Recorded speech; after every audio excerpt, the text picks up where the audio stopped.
ரத்தமும் தண்ணியும் ஒன்னா ஓடாது. இன்னும் பேச்சுவார்த்தையும் பயங்கரவாதமும் ஒன்னா இருக்க முடியாது.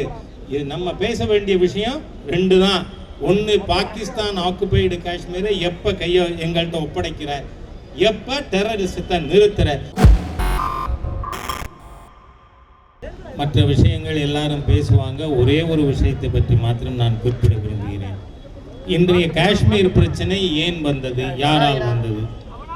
47ல் பாகிஸ்தான் 4000 இராணுவ வீரர்களை அனுப்பி முழு காஷ்மீரையும் கைப்பற்றியது. அப்பொழுது ராஜா ஹரிசிங் அவர்கள், நான் இந்தியாவோடு இணைந்து விடுகிறேன், என்னுடைய ஜம்மு காஷ்மீர் மாநிலத்தை காப்பாற்றுங்கள்னு இந்திய அரசாங்கத்திட்ட கேட்டார். நம்ம இராணுவம் மிக திறமையாக போராடி 2/3 பங்கு காஷ்மீரை மீட்டது. ஆனால் இராணுவத்தையும் கன்சல்ட் பண்ணாமல், யாரையும் கேட்காமல் அன்றைய பிரதமர் ஜவஹர்லால் நேரு செய்த தவறான காரியம் யூனிலேட்ரல் சீஸ்ஃபயர், ஒருதலை பட்சமாக போர் நிறுத்தம் அறிவித்தார். அன்னைக்கு நம்ம இராணுவம் அறிவிக்கும் பொழுது எங்க இருந்ததோ அங்க நிற்குது. அதுதான் லைன் ஆஃப் ஆக்சுவல் கண்ட்ரோல். மீதி இடம் பாகிஸ்தான் ஆக்குபைடு காஷ்மீர்ங்கிறது. நேரு 2 நாள் வாயை மூடிக்கிட்டு இருந்திருந்தா இந்திய இராணுவம் அந்த இடத்தையும் மீட்டு இருக்கும். ஆகவே முதல்ல பாகிஸ்தான் ஆக்குபைடு காஷ்மீர் இருக்கிறதுக்கு the folly of Jawaharlal Nehru was responsible. ரெண்டாவது, 1971ல் சிம்லாவில் ஒப்பந்தம் போடும் பொழுது திருமதி காந்தியும் புட்டோவும் கையெழுத்திடும் பொழுது என்ன கேட்டிருக்கணும்?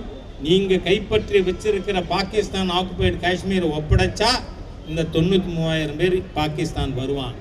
அது சொல்லி இருந்தா நம்ம பாகிஸ்தான் ஆக்குபைடு காஷ்மீர் இன்னைக்கு இருக்காது. ஆனால் சிம்லாவில் எந்த விதமான கண்டிஷன் இல்லாமல் நம் மண்ணை திரும்ப பெறாமல் ஒப்பந்தம் கையெழுத்தானது. அதை எதிர்த்து ஒப்பந்தம் போடுகின்ற இடத்திலேயே போராடியவர் யார் தெரியுமா? ஜனசங்க தலைவராக இருந்த திரு அடல் பிஹாரி வாஜ்பாய் அவர்கள். ஆகவே காங்கிரசினுடைய 2 பேரும், ஜவஹர்லால் நேரு, இந்திரா காந்தி செய்த தவறின் காரணமாக இன்னைக்கு மோசமான சூழ்நிலை இருக்கு. இன்னைக்கு ஜெயராம் ரமேஷும் பீட்டர் அல்போன்ஸும் பேசலாமா? ஆகவே நாம் புரிந்து கொள்ள வேண்டும், அந்த தவறை இனிமேல் பாரதம் செய்யாது என்பதை நம்முடைய மாண்புமிகு பிரதமர் தெளிவா சொல்லியிருக்கார். என்ன சொன்னாரு? ரத்தமும் தண்ணியும் ஒன்னா ஓடாது. இன்னும் பேச்சுவார்த்தையும் பயங்கரவாதமும் ஒன்னா இருக்க முடியாது. இது நம்ம பேச வேண்டிய விஷயம் ரெண்டு தான். ஒன்று, பாகிஸ்தான் ஆக்குபைடு காஷ்மீரை எப்போ எங்கள்கிட்ட ஒப்படைக்கிற, எப்போ டெரரிசத்தை நிறுத்துற. இது மட்டுமே பேச்சுவார்த்தையின் மையமாக இருக்கும்னு. டயா பூஸ்டர், சுகருடைய ரிமோட் கண்ட்ரோல் இனி உங்க கையில. அனைத்து மருந்து கடைகளிலும் கிடைக்கும். செய்திகளை உடனுக்குடன் தெரிந்து கொள்ள கீழ்கண்ட கேபிள் மற்றும் டிடிஹெச் நெட்வொர்க்குகளில் எம்நாடு செய்தி தொலைக்காட்சியை காணுங்கள். பாதகம் செய்பவரை கண்டால் நாம் பயம் கொள்ளலாகாது பாப்பா.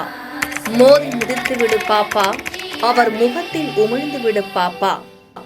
அண்மை செய்திகளை உடனுக்குடன் தெரிந்து கொள்ள இணைந்திருங்கள் எம்நாடு தொலைக்காட்சியுடன்.